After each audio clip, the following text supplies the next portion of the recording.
Alright everybody, happy Monday. My most recent mishap with my beater vehicle here. Broken axle pulling in off the road over there. Frickin' popped on me as I turned and crossed the intersection to come in here. I'm glad I had a little bit of momentum.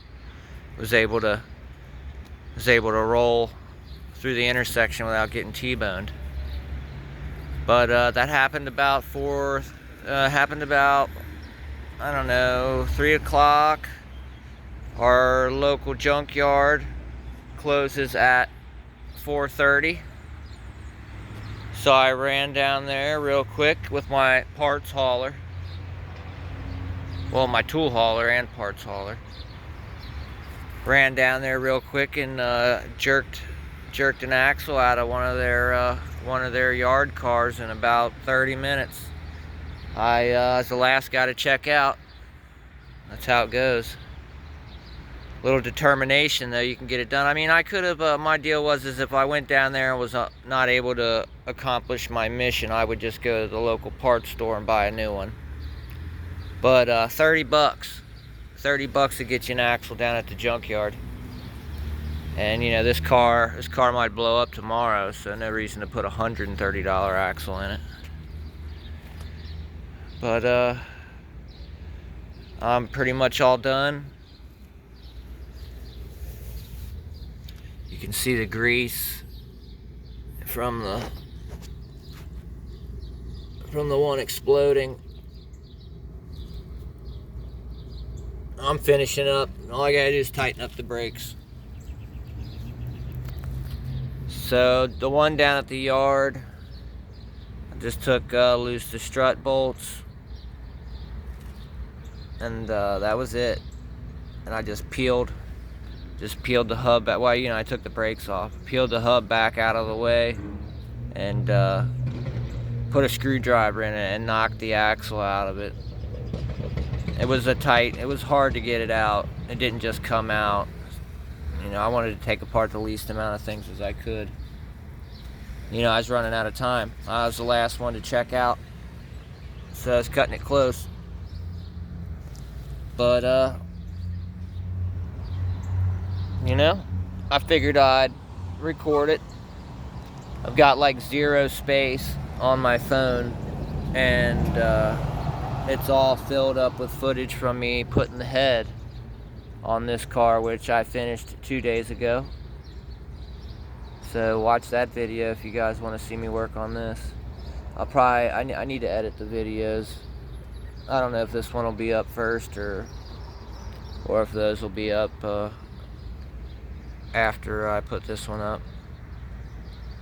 But I caught the transmission fluid that came out of it when I pulled the axle out. Caught it with that.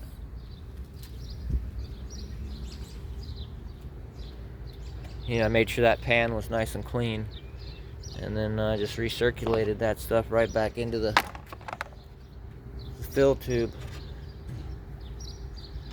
But I appreciate you guys watching. You know, make fun of me if you want. It's all fun. I appreciate your views, comments, thumbs up, likes, shares. A local hillbilly around here running my beaters. But yep, what a scene. Looking real cool until I get out of this to work on that. I had some girl stop by and asked me if I'd work on her car. I'm not real big, and she wanted me to put an oxygen sensor in her car. I mean, what's that worth? $50. Not real big on doing customer work. People are never happy. Even if you're saving them 75 to 80%, they're still not happy. But she wanted to know if she could sit on it. I said she had to take her drawers down a little bit. Hey, you guys have a good week. Have fun. Don't be scared to drive a beater.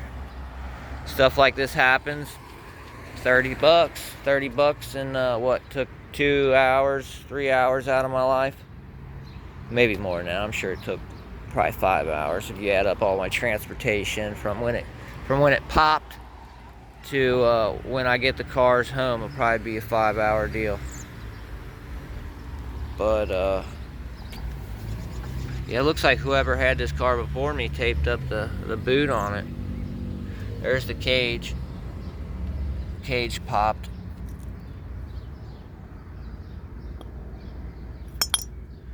I don't know if you can reuse that or what. I mean, I would never try. Alright. Have fun. Stay out of trouble.